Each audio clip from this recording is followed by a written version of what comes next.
Bonjour camarades, je vous salue.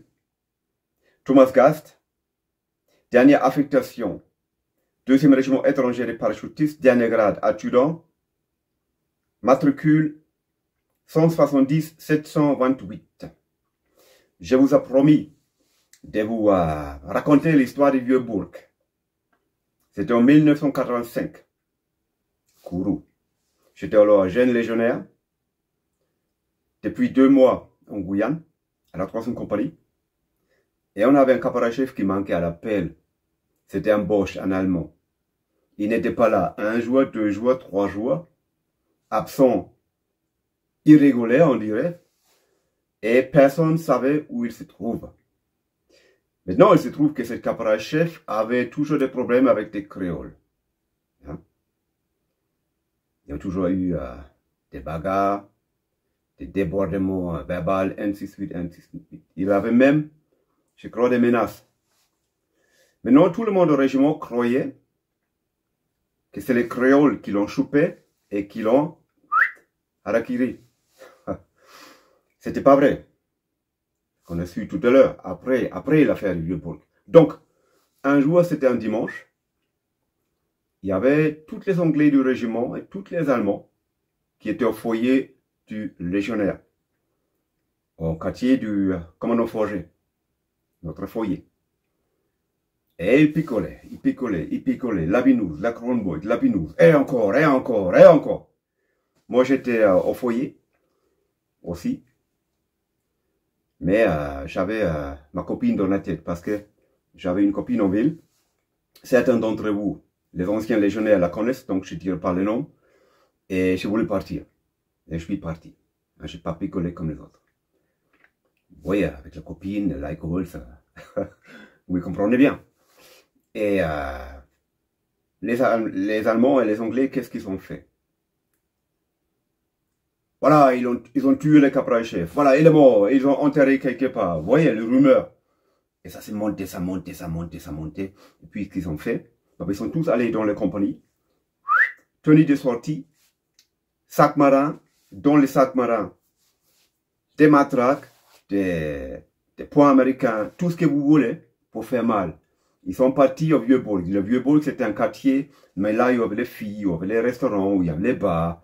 C'était chic, c'était tout, c'était bien. Hein? Ils sont allés dans un bar très spécial. Et il y avait tout le monde. Tous les Allemands, tous les Anglais. Il y avait une cinquantaine. Et quand tout le monde était là, après ils ont encore pris un coup. Après ils ont sorti le sac marin qui était sous la table. Ils ont mis sur la table, ouverte. Ils ont sorti toutes les gammes de choses qui font mal. Qu'est-ce qu'ils ont fait? Ces cons-là, j'aime bien dire ces cons-là.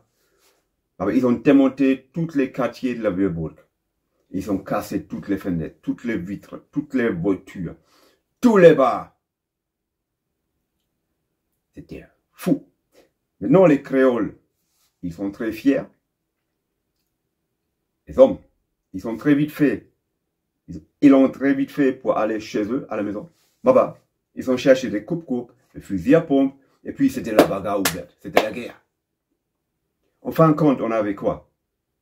Un légionnaire mort, c'était le légionnaire Okonkowski, un Bosch, allemand de l'Est, et il y avait au moins 35 blessés. Côté civil, on parlait d'1 mort et beaucoup de blessés. Donc c'était la chose odieuse que je parlais. La Vieux-Bourg. Moi, je me trouvais chez ma copine, en ville. Il faisait nuit. Soudain, dehors, j'ai entendu des bruits, des claquements, comme des coups de fusil.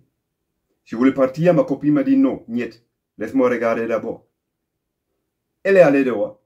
Elle est rentrée. Il m'a dit, Baba, tu restes ici ce soir parce que dehors, c'est dangereux. Il y a les créoles qui font la chasse à tous les légionnaires. Et puis j'ai entendu les clairons. Il y a les Chief Willis qui s'est déplacé en ville. Clairons, tout le monde au quartier. J'ai dit non, non, non, moi je pars. Je suis parti en petit follet pour joindre le quartier.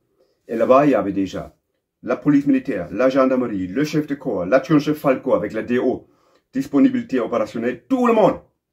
Il y avait tous les cadres, tous les sous-officiers, tous les officiers. Il n'y a plus personne qui sortait. Rassemblement de toutes les compagnies. On a fait les comptes au piole. Hein?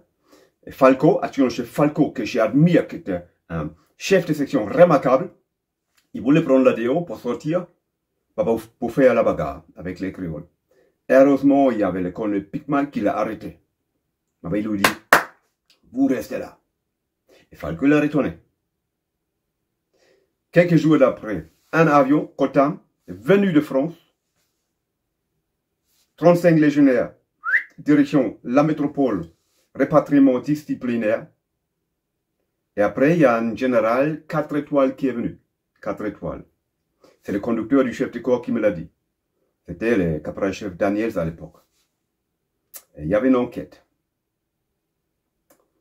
Et puis, ça c'était mes débuts à la Légion étrangère. Mais à part de ça, je peux vous dire que le temps passé à la Légion étrangère, c'était la meilleure époque de ma vie. Moi, je dois beaucoup à cette Légion étrangère, qui était pour moi, pendant 17 ans, ma patrie. Legio Patria Nostra. Morema Jérôme, je m'incline devant cette institution. Je vous souhaite à tous une bonne santé, amitié légionnaire. Thomas Gast, bye bye. Au revoir.